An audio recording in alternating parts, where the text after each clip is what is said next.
Good afternoon and welcome to today's webinar, Demystifying the Cloud, provided to you by Ease Technologies. We are ready to get started. I would like to introduce your host and presenter for today's program, Dave Kyle.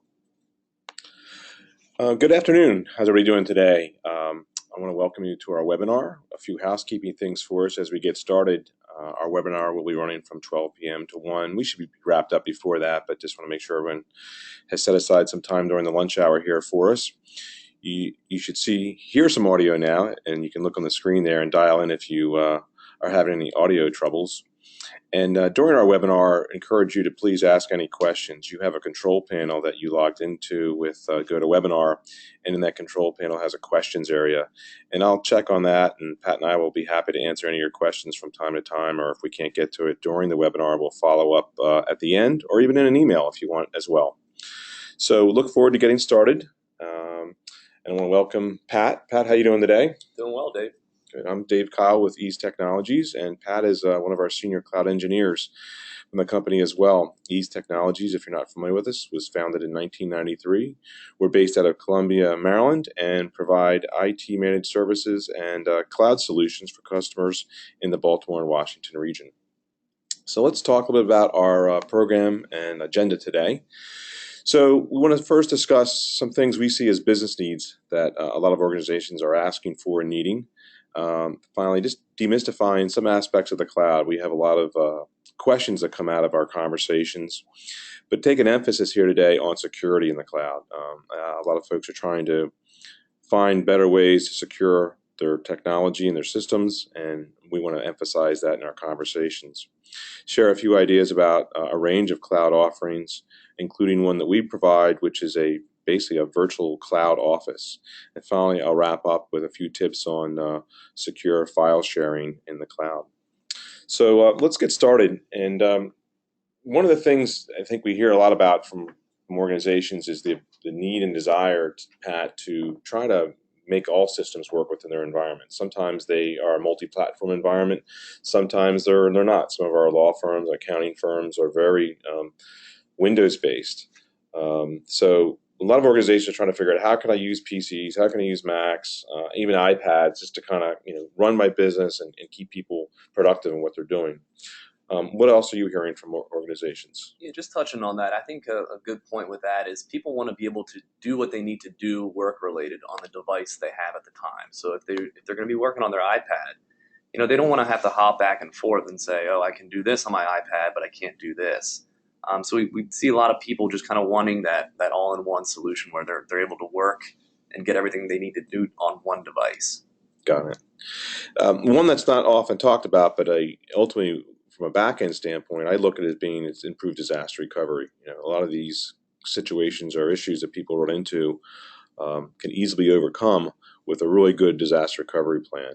So not often in the forefront of conversations, what ultimately I see as something that I bring up with organizations is, to what extent they can implement a disaster recovery plan is really critical for their business, especially in light of a lot of the security issues, which are ultimately involved with cyber issues, as well as, whether it may be a weather problem or disaster of some type, it's their disaster recovery. And I'm sure you're hearing a lot about security problems, Pat. Yeah, that's definitely the big one going around right now. You see a lot of talk in the news about these crypto wall viruses and things like that, and all these attachments coming in emails. A lot of stuff nowadays is just disguised and it's very difficult to filter out what's actually real and what's not. And we actually have a whole webinar we do about security and what we call social engineering, and it's a matter of trying to put more improved layers of security around your organization, which is why we're talking about this one today. So you were sharing with me the other day about the tax season's over and how particularly one of our accounting organizations scale up and down so much during tax season, of course. Yeah, our accounting clients are definitely heavy. They rely heavily on seasonal workers. A lot of times during tax season, they'll have a couple people working at the front desk. They'll have a couple extra accountants in the office, and being able to take them on and bring them back on board quickly and efficiently is a priority for these businesses. They need to be able to get on a machine that's been updated and maintained properly. It has the latest security patches. And they need to make sure that when they're done for the season that their remote access is removed. There's not any security holes left. Kind of touching back on the remote user access from earlier, we see a lot of our clients using something like a log me in, VPN access. And what we see a lot of the times is companies don't really kind of close the door properly on those devices or that technology. If someone is to leave, do they still have access to something like log me in? So there's a lot of kind of points of failure with a standard remote access and basically older technology. Yeah. So and also when we're talking to any organization, we understand the necessity and managing and reducing costs and the aspect of technology they're working with. So it's always foremost in our mind. So let's just take a look at, just generally, I think a lot of folks recognize already that the cloud market is growing rapidly. It's not just a niche player for certain verticals or in certain size businesses. All organizations are using it in some manner or another. Whether it be for a component of their business, whether it's something like Salesforce, or whether it be a major part of their business, like the accountants that are using so many cloud-based applications out there already. And more actually law firms are switching over to cloud-based records management or document management systems too. So it's here to stay. It's actually going to grow, and more systems are put in place, whether it be from an application, from storage, or even from an operating system or server-based. Cloud market is growing. We do get a lot of questions with the cloud, and again, this is why we wanted to kind of talk about this today. Is a lot of issues, perceptions about the cloud include it's not a proven technology, it ends up being expensive. Organizations are concerned about the loss of control they have with the information or data. And finally, hear a lot of conversations about it's not really that secure. So that's kind of our point in our webinar today, is to help uncover and answer some of the questions that we hear often. And if you have some as well, by all means, shoot us over some. So security part, just to jump into that. Pat, what do we see on the screen up here? This is a picture of a server room, and some of you on this webinar may say, hey, this looks a lot like our office. It's very difficult to kind of maintain and keep everything organized, but one of the big things we see is a lot of companies just don't really have a good secure room for their equipment. They need to know who has access to it. Can the cleaning crew get in there? Can they accidentally pull out some cables? Or there's a lot of things that can go wrong when many people have access to a server. As far as passwords and security go, we see a lot of people with sticky notes left up over their computer. Anytime I see that, I always cringe a little bit. Yeah. I always try and say, hey, you might want to just get rid of those. And those are little things that you need to train your staff to watch out for and make sure they don't do. And this is generally across the board, but it becomes really evident when we start working, looking at solutions. We've got to look at the fundamentals too. Another common problem for security is the tens of, if not hundreds of thousands of devices that are lost and stolen, laptops and iPads when people are traveling. And just recently there was a whole issue with the military having lost a couple of laptops that became disclosed that had just millions of, I think it was social security numbers on them. So it's a pretty prevalent thing where, devices are lost and stolen and becomes a real issue. So again, we're trying to look at ways, what are the issues and how do we solve them? Backup in the office is another one. And it's great that organizations are doing backup, but more often than not, what we see is the backup device is in that mess of wires that we see there. And they really don't make good use of external backup systems, meaning that the backups themselves are either being rotated off-site or there's a backup system completely remotely that helps provide for disaster recovery for themselves. I think the other one too is the outdated equipment. It becomes difficult and costly. Everyone's got to make decisions. Do I get a new server? Do I get a new router? Or do we invest in a marketing plan? We can't do everything. All small business and medium-sized businesses really do struggle with, affording budgets that really accomplish everything for them. So choices have to be made, and sometimes cost aspects get put in the back burner, and certainly we see a lot of outdated equipment out there. Let's talk about some of the security risks that we know that are overlooked. And I think, Pat, you already mentioned passwords, but, and we'll cover a little bit more passwords at the end just from an observation standpoint. But, passwords are one of the biggest entry points that hackers get through to an organization. And it's one thing to write them on a piece of paper, but it's also not good to have weak passwords. And Pat, do you know what the most common password is out there? Let me guess. Something like password? That's true. That's the second most popular one. The most popular one is 1, 2, 3, 4, 5, 6. So, having good policies are issues that we help and talk to organizations about of overcoming, whether they be written on paper or whether they're accessing their data anywhere. We were talking yesterday about insecure remote access. So you want to share a little bit more of what that is or what that means for an organization? They may have remote access, but what happens when you talk about being remote and insecure? Yeah, I kind of touched on it a little bit earlier. Making sure that all of the technology you have in place is up to date and maintained properly. When someone leaves an organization, you got to make sure that their passwords are reset. Who else could possibly have access to that? With the way remote access works now, I mean, getting into the network itself allows someone to basically hop around from machine to server. So there's a lot of different moving parts that need to be maintained and make sure that you have everything up to date with all the latest security patches. Yeah, other areas that we see that are really important are software updates, virus updates. These help overcome when new malware or cyber attacks or viruses are identified. These are ways to plug up those holes. Another really big one in security risks is email vulnerabilities, and it's probably one of the biggest ones, and probably 90% of all vulnerabilities occur as a result from that entry point from email. And we talked about disaster recovery, but it's probably one of the most important aspects of all these things we talk about in security. Any number of bad things can happen to an organization. A strong investment in disaster recovery helps get past these security issues that are out there. Because sometimes, and to be quite honest with you, there's always going to be security issues, whether it be any number of means that an organization can be compromised. And the best way to deal with it is have a good plan and system in place to help recover from something that does happen to you. Yeah, we get that question a lot, Dave, and people will say, hey, I had my virus protection on there. Why did I get a virus? We do our best to explain the best you can do is have everything up to date. However, there's always a chance that something new, something that is unknown can get on a machine, and you have to be prepared for an event like that. Do you have a proper backup maintained? There's a lot of different things you need to focus on, and mainly focus on how do I actually recover something if it is lost. We have a whole webinar that discusses all that,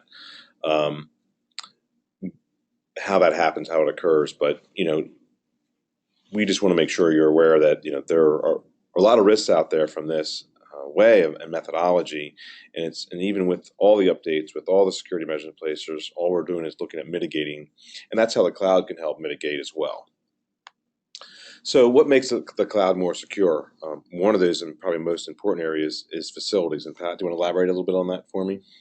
Yeah, I've actually traveled to a couple of data centers to see what these facilities offer, and it's really impressive how they're set up. These are buildings designed to withstand natural disasters. They have generators in place that can run for days on end if there's an actual event in an area. And what's great is they actually have priority in a natural disaster. They would receive anything they need in an event like that. These locations of these data centers, it's really impressive how they're chosen. They'll take a map of the United States and basically take a look at any event that's happened, any earthquakes, tornadoes, and pinpoint a perfect location for a data center. And they're able to replicate data from one data center to the other. Yeah, actually, I think the NSA recently expanded one of their larger data centers, or a new one, I should say, and they identified it in Utah. And I know the ones that we're using are ones that we're expanding up into Michigan, for example. And again, these would all be areas, if you look at a map, you go, there are all natural disasters up in Michigan or in Utah and locations. Actually, Michigan's pretty good because it's server rooms like to have cold weather or cold conditioning, and the cold weather in Michigan helps that out. So again, other things that make the cloud more secure or cloud operating, there's a whole level of staff back there that are trained and have expertise all along these levels. So they're able to recognize and update devices, be very thorough about updates and patches. They're going to recognize and work with data. Most importantly, again, the staff, they have organizations that are working with this 7 days a week, 24 hours a day. So it's a way to make sure that your organization has a more complete and thorough process in place by having cloud services, because they have the staff that are taking care of those things for you. And then finally, as I mentioned a few times, but then the disaster recovery aspects of these cloud services are really probably one of the things that I like the most about them. They really stands out. So Pat, like, can you even describe some of the ideas of how disaster recovery works in a cloud system, just in general terms?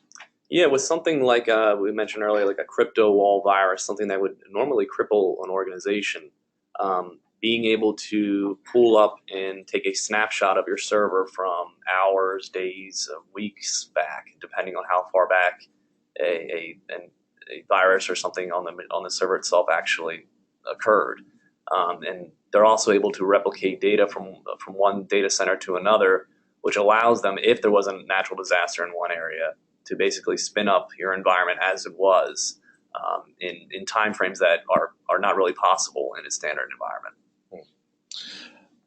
A little bit redundant in the conversation, but the cloud security and its compliance is what makes it different than I think a lot of organizations. They're following standards. In many cases, they're ISO standards. I have one listed here is the 27001. They have HIPAA standards they're following. And when you're looking at an organization, that is one of the things we're suggesting is you look at the compliance standards they following. Oftentimes, these compliance standards require certain types of security access to building. The employees have background checks. They have a certain obligation to do reporting on how they're measuring up to these standards. They have organizations that come in and do assessments of this, and they may follow, as I said, other regulations. So, when you're evaluating an organization, one of the things we highly encourage is, what kind of compliance do they have? What kind of measures they have in place? Because obviously, a lot of businesses can try to do it themselves, but most organizations can never step up to these kind of levels. Like Pat described, they have generators, they have conditioned facilities, hardened class 5 facilities against tornadoes and hurricanes. So, the security of these systems far outweighs anything that we've seen in most situations for any small or medium-sized business.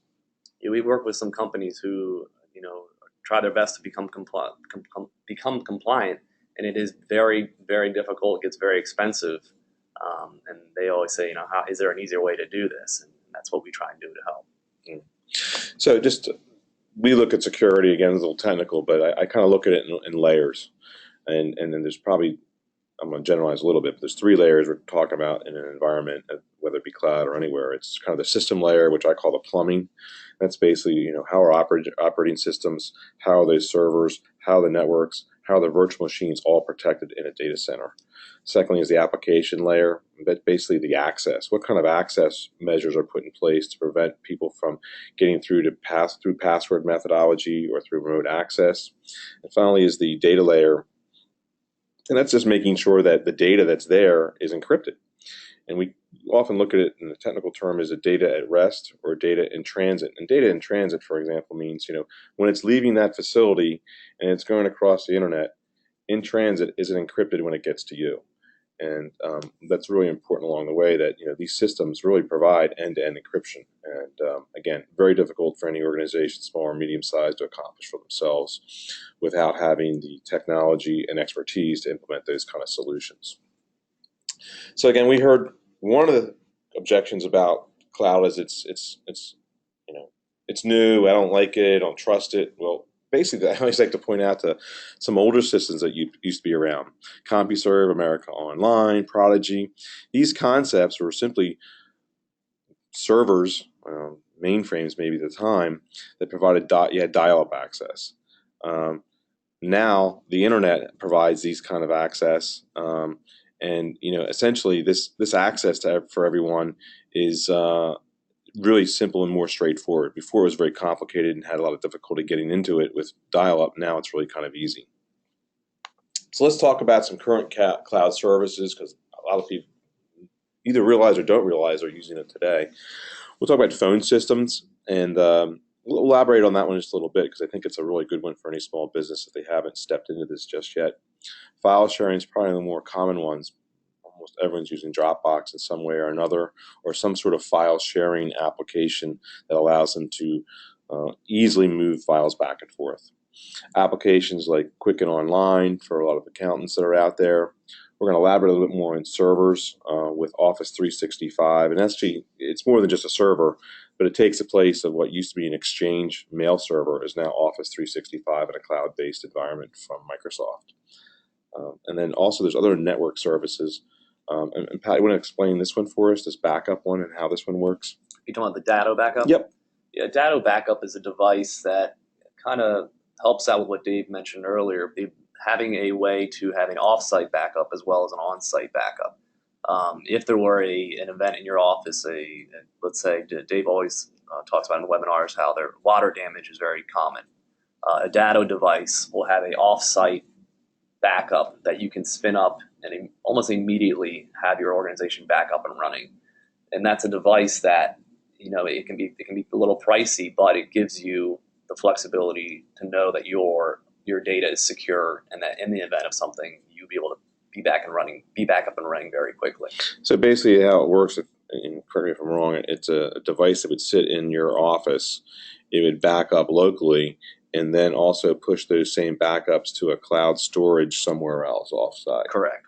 So you have the benefit of having both. We recognize that many organizations are again already using cloud services. It's just to what extent and what are the benefits and where does it fit into their organization.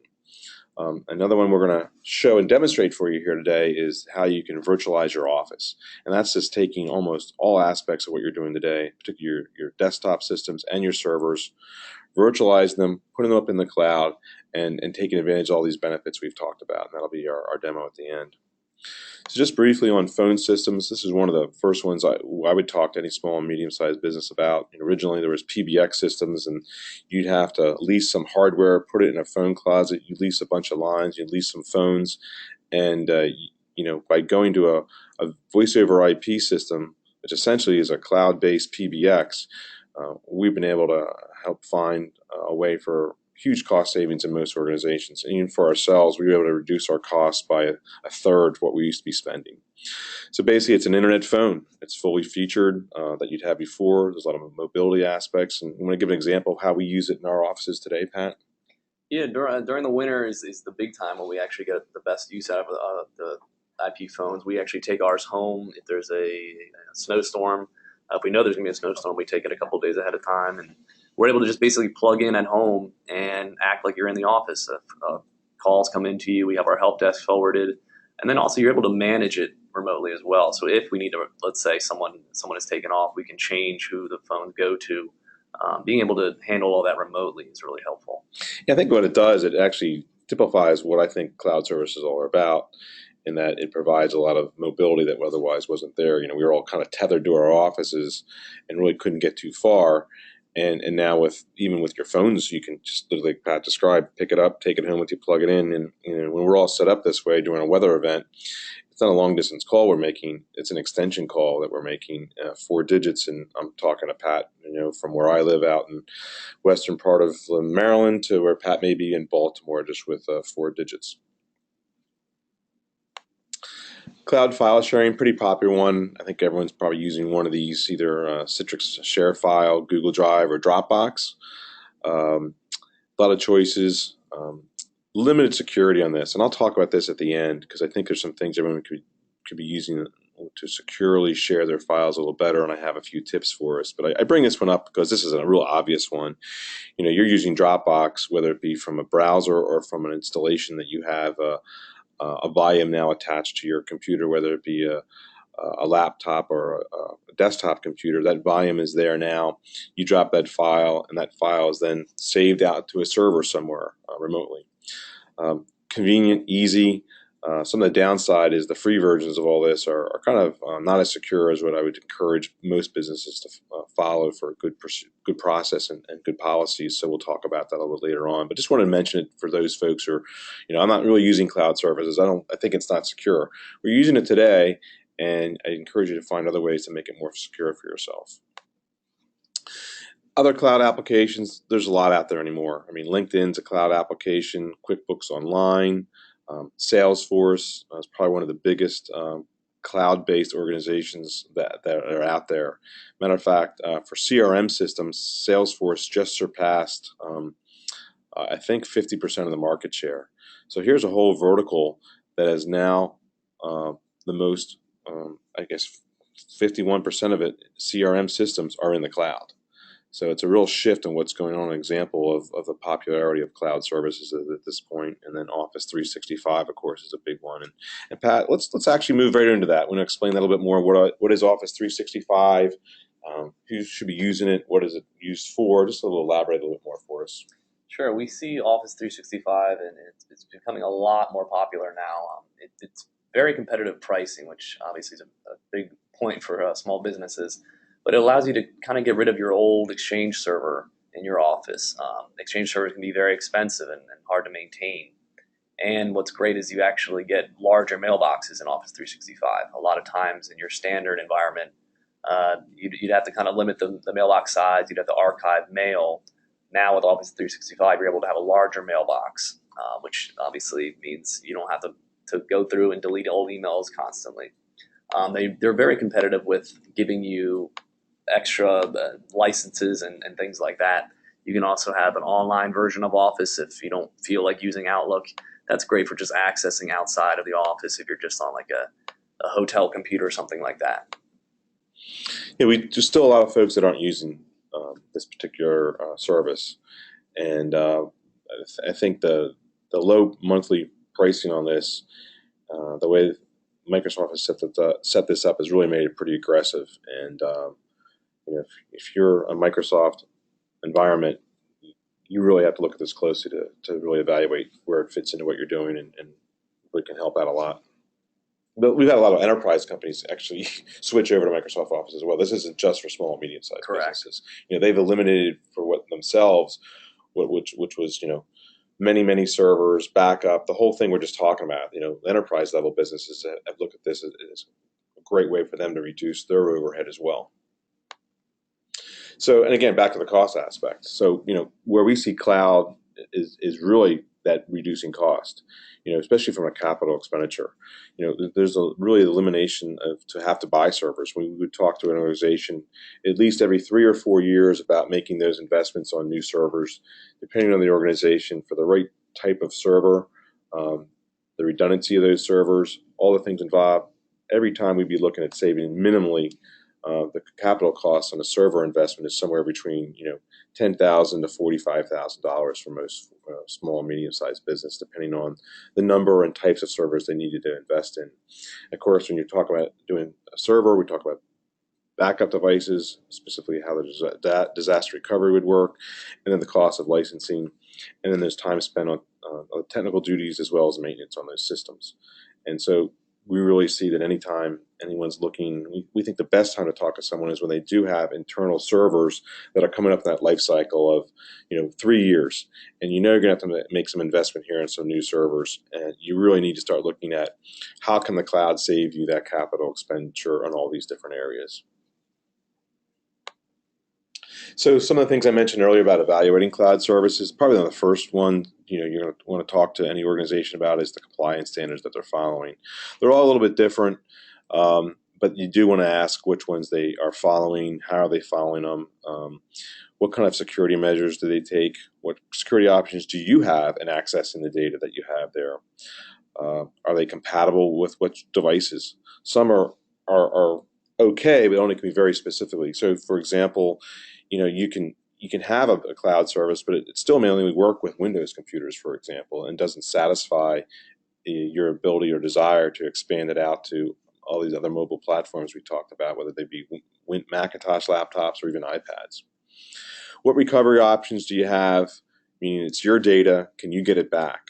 Do talk about, what is it that, what's the cost or what's the issue with my data, and how do I get it once I've invested in the cloud service? It's an important one to kind of understand and evaluate for yourself. So if you're putting in there a database, and the database is now being managed for you remotely in a cloud service, what is part of the stipulations for you to get that information back?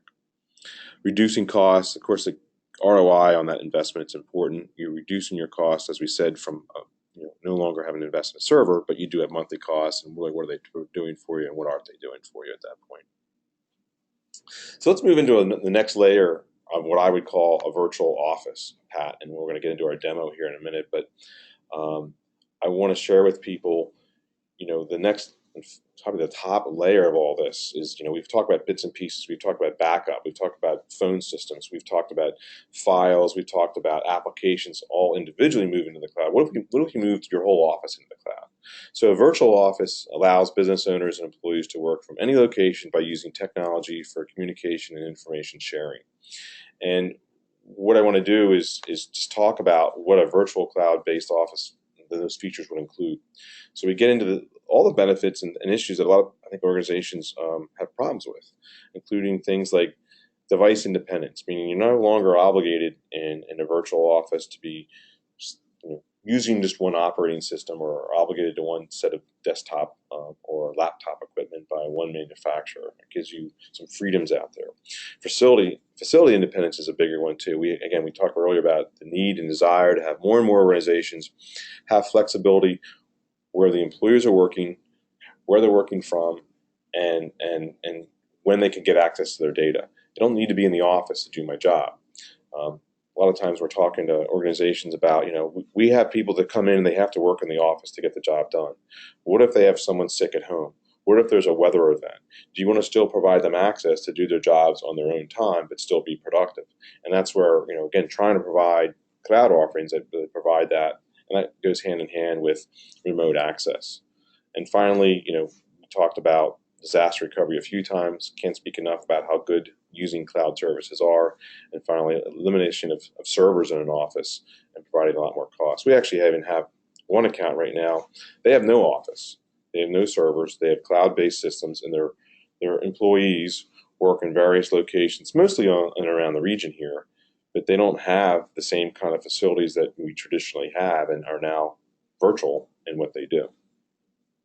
So I'm going to do some shifting around here with my screen and bring up, and Pat, you can help me out with our demonstration here, but I'm going to get out of my presentation. And bear with me, everybody, a little bit. And I'm going to switch my screen over to a different one.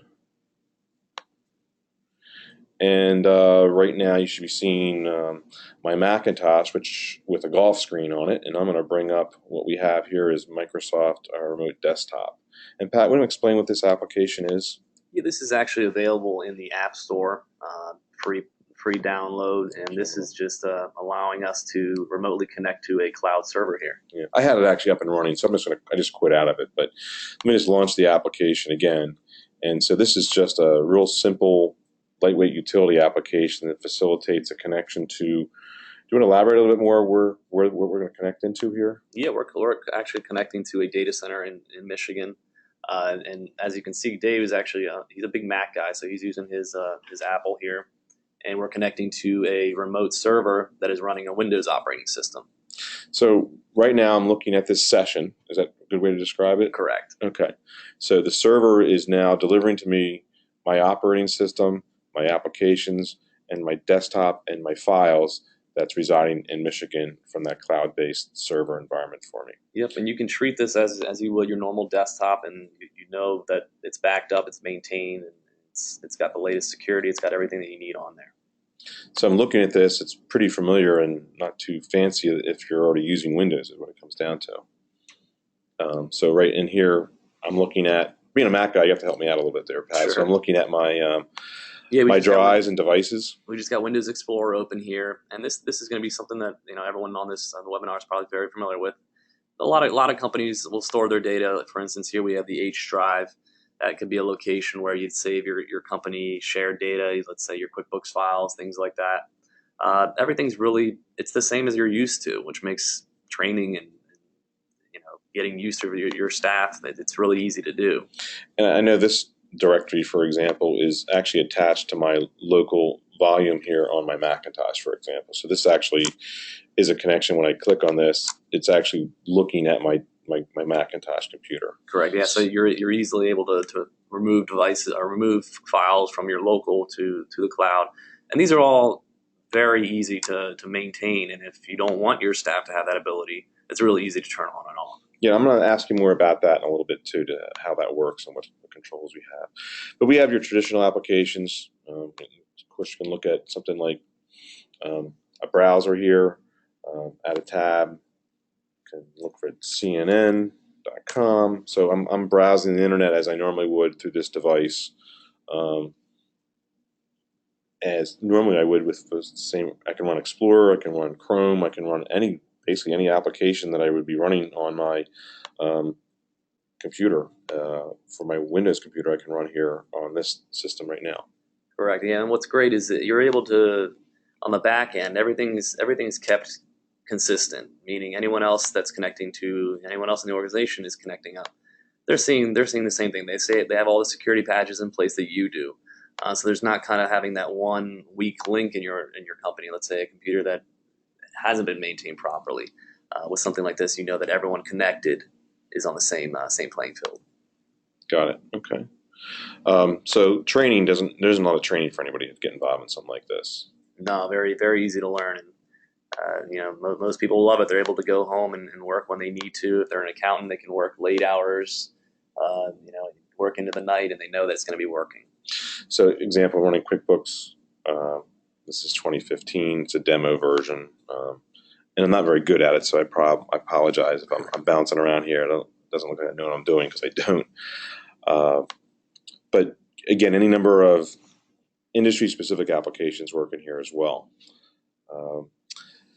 So let's do this real quick. Let's just talk about. I want to show another piece about this. So I'm going to talk about this one management structure, because this is one of the parts that if you're an IT manager, or if you're really anxious to make sure you still have all that control, this is some of the things that give you that kind of control. So we're looking at the screen for what's called CW Manager, and it allows us to do what kind of things for someone if we wanted to control what an individual was doing with us or in the system. This would give someone like a business owner or maybe just an office manager the ability to kind of maintain their staff. They can go in and they can manage their users. They can see whose account is locked out. If they have an employee who left suddenly, they can say, hey, I want to make sure this guy's password is reset.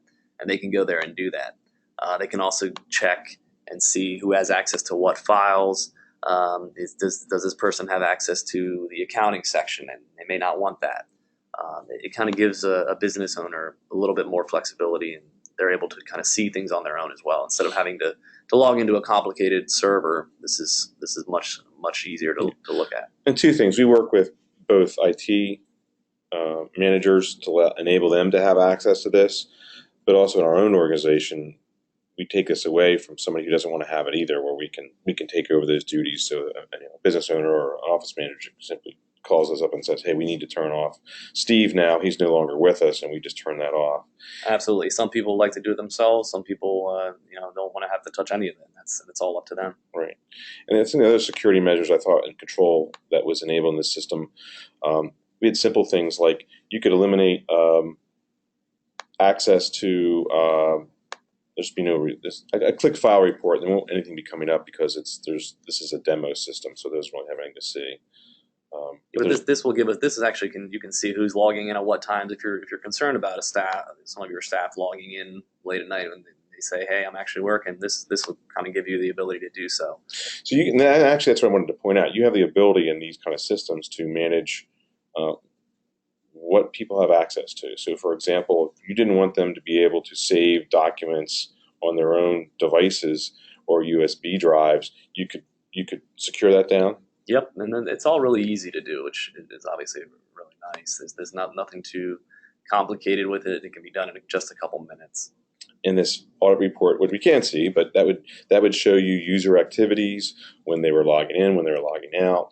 Access controls would be up in here. So they can access different folders, so you can eliminate people from getting access to not only their own desktop computer. So if someone was working from home on a computer, you could eliminate them from only provide them access to certain things on their computer and not download anything, is what you're saying. Correct. Okay. So a lot of security is what we're saying, something like this. I'm going to jump out of here real quick, and I'm going to jump over back to my computer, and I'm going to run another little utility. It's called Reflector, and what I'm going to do is kind of demonstrate to you how this is accomplished even on an iPad. So bear with me for 1 second. I'm going to try to get my iPad to display. And get that going here. And I have it up there, so let me just bring it back around.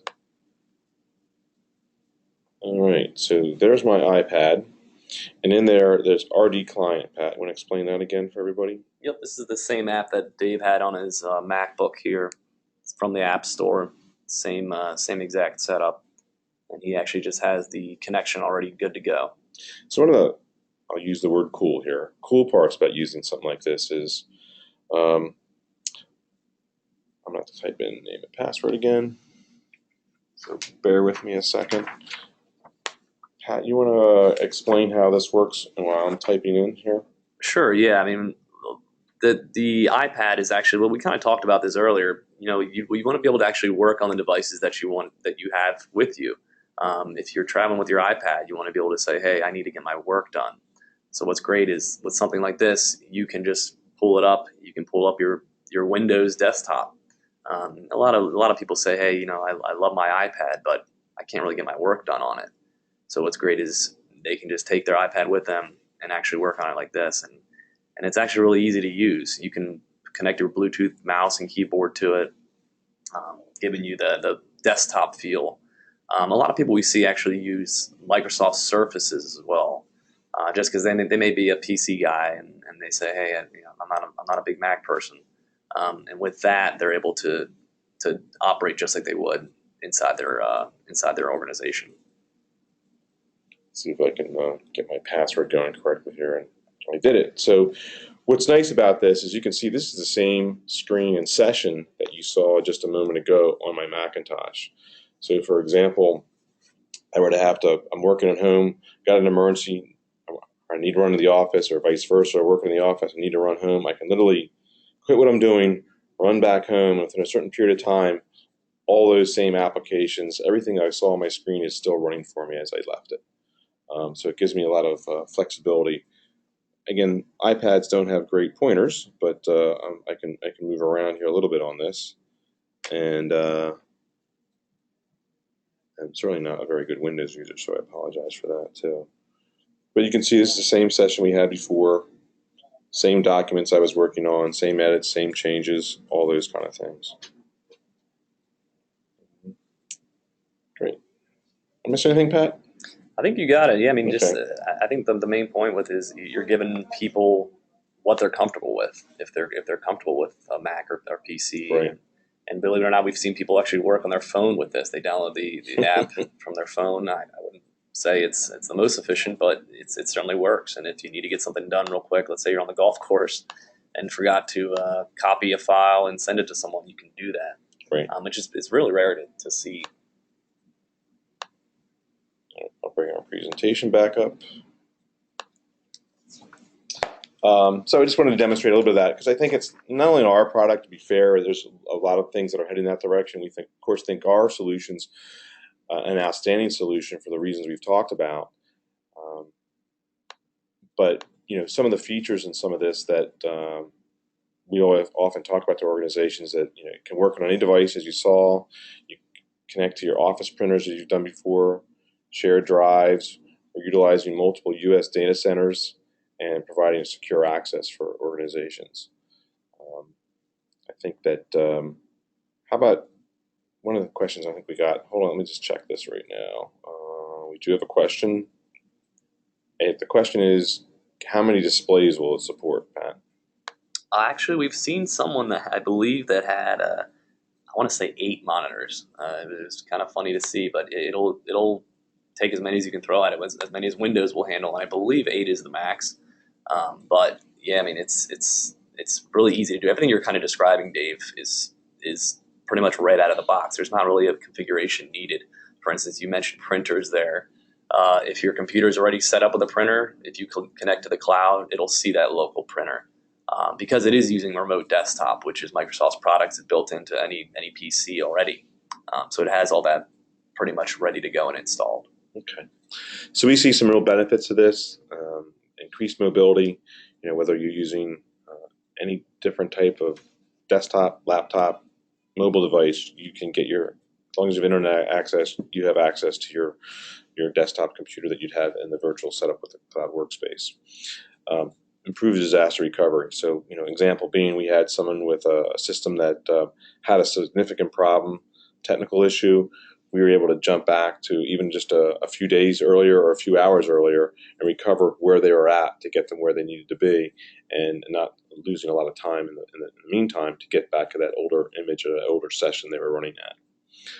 Reducing capital investments for organizations, elimination of servers. We really do believe this is an increase in security. There are no systems or no environments that are out there that are completely foolproof. We admit that, and obviously you can see that from the news. Even the most secure systems and organizations that have a lot of money to invest in their security still get compromised. We just think this is a better way for many organizations to increase their security without having to really spend lots and lots of energy and effort and to get that benefit for themselves. And also, as always, when you're making investments like this, you want to be able to spend more time in your business and less time with the technology. And the ability to scale in something like this is really pretty good. We have a lot of, a good example is our accounting customers who, during certain times of the year, will want to add staff. And we will spin up a session. They may dust off an old Chromebook or an old laptop and get a session started going, and they're able to work pretty quickly and easily. And after 4 or 5 months, they turn those sessions off for those individuals, and are only paying for the use and the time, and not having to spend, licensing dollars, higher end equipment, all the things that are so costly in something like this and so difficult to keep build up and build down quickly. So let's just share a few tips on secure file sharing. And I like to do this because I think knowing the right way to do some of this can really help secure yourself by using cloud services, and file sharing is kind of an obvious one. So the first suggestion I have for anyone is paid for those upgrade features in the system. So like Dropbox is probably the most notable one. You get it for free, but for, I think it's about $9 a month, you get a whole lot more storage and security controls. Spend the money on it if you're a business and pay for the upgraded features. Take advantage of things like expiration dates. You can control in some of these systems. I know specifically in ShareFile when people have access to the information. So you assign passwords to people, so they're using secure passwords and not just 1, 2, 3, 4, 5, 6. Set permissions so they have access to maybe only drop files into a folder and not remove or delete folders from your system that you are sharing with them. Always use long, complex passwords. Again, that 1, 2, 3, 4, 5, 6 or password situation. Use a password that has mixed characters and numbers, uppercase, lowercase, and make sure those passwords are unique to the site. Oftentimes, and one of the bigger compromises that we're seeing happening right now is passwords are sold off, knowing, well, I say a compromise will get a database full of passwords that are being used and sell it off to somebody else, knowing full well that someone may use one password at one site and they may use the same password somewhere else. And so organizations or an individual can get compromised, leave themselves exposed to only using one password, or they may only have 2 passwords. It's easily compromised because of not changing them up between sites. 2-factor authentication, if you've been hearing about it, I encourage you to pursue it. Many banking situations are doing that now. I know that my 401k, or my bank itself, it requires you to authenticate not only your name and your password, but also maybe your mobile device as well. So you'll get a PIN sent to you through a text message to gain access to your account. Again, an extra message. In some organizations or some situations, it's an option. Make sure you turn it on. And always secure your PC and devices. Auto-locking them after a period of time will help prevent anyone just walking up to your device and gaining access to it. So those are a few of our tips. I have one more question I'm just going to throw back out that came in. And I guess, Pat, I guess kind of generalizing back to the security question, the question is, if someone's using these systems, will this prevent them from going to bad places on the internet? I guess is what they're saying. So what they're saying here is, so someone's using and going to maybe not safe or recognized locations. Is there a way through this cloud system that we're suggesting to help prevent and make that access or that navigation to the internet safer for somebody? Yeah, well, what you're describing is completely customizable. We have some business owners who say, I don't want the staff to use any internet in the cloud whatsoever. That's all customizable. But like you talked about before, I mean, what we have on the backbone of this cloud environment is a strong security setup, is good proper firewall settings that are in place to block a site like that from loading. Also, a big important factor is the removal of admin rights on this environment, meaning a staff member can't just go in there and accidentally install things without actually reaching out and contacting us to install an application and make sure it's approved and working in this environment. Yeah, one of the things I know we've helped an organization or two do is also still provide, I guess, that the freedom of the access of where they want to go on their desktop computer, but keeping things much more tightly buttoned up in the cloud environment, and knowing that the two systems can be seen as intermingling, but they don't. Yeah, we've seen some staff members what they can do is in the cloud you can select, hey, I only want to have one monitor displaying the cloud, and we've seen them actually just even just pull up some, let's say it's a late Friday, they're pulling up some music they want to listen to, and they do that outside of the cloud, and they have their work on the other monitor. So it's really customizable in that regard. So less secure and more secure. Correct. That's what you're saying. Okay, got it. Great. Well, I want to thank everyone for attending today. I appreciate your time. Please, any questions, anything else you want to ask me, you can direct it to Dave at easetech.com. Ease Technologies was founded in 1993. We provide managed IT services and cloud solutions in the Baltimore, Washington region. If you're thinking about going to and expanding your organization with some cloud services, or if you're looking to have an IT organization you can count on, please, by all means, contact us and look forward to helping you out. Thanks, everyone. Thanks, and have a great day.